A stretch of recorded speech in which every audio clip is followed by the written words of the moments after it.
Okay, how can I? Got to be careful here. All right.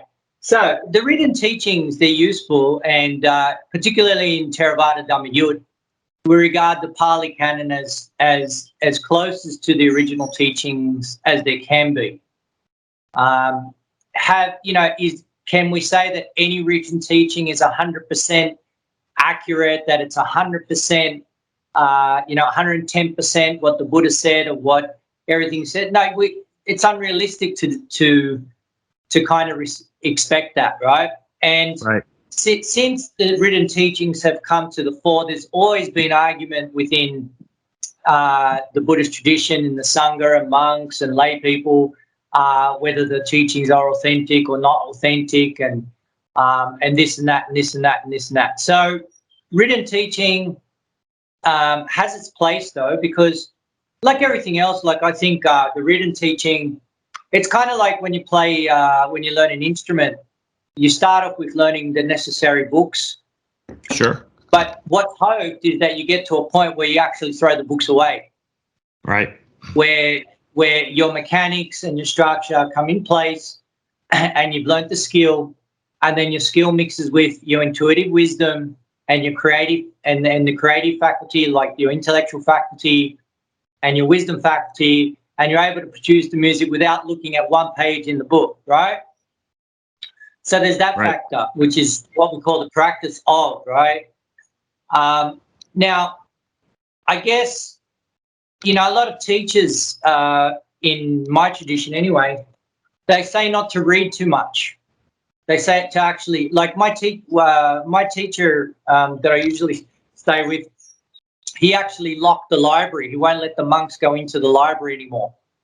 He doesn't want any monks reading. He wants all the monks practicing, So, with that, we're keeping that in mind because there's other teachings as well. Like, we forget that the Sangha, for example, has continued the practice since the Buddha, and that there's a lot of things that are being transmitted verbally throughout the generations, right, that are not written in the books.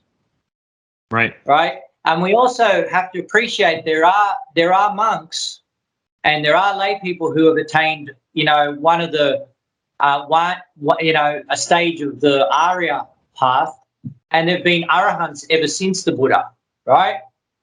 And the Buddha did say that as long as there's arahants in the world, the Dharma will survive. The Dharma will keep flourishing.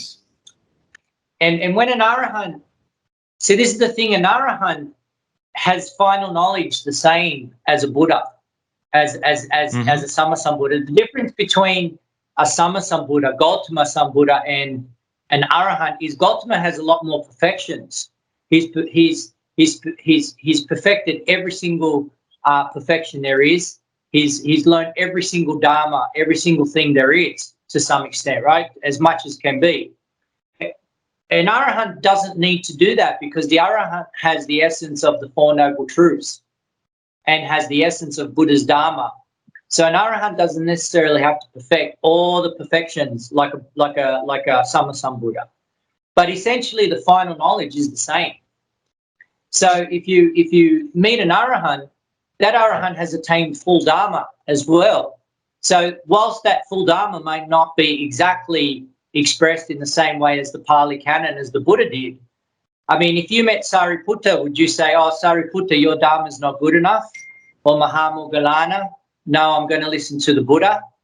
You know what I mean? So, like, you can still attain under Sariputta, you can still attain under Mahamoggallana. Their teachings are still relevant.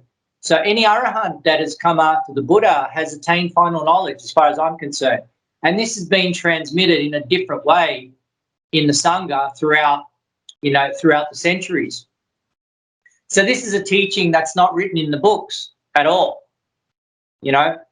So this needs to be addressed because Westerners, particularly Westerners, Ajahn Chah wanted to burn down the library at Wat Pah Nanachat. There was a whole discussion on this because the Western monks just kept reading books instead of sitting down and practicing and going through the practice. Yeah, so basically there's this verbal transmission, and then there's the transmission where there's the Sangha who has practiced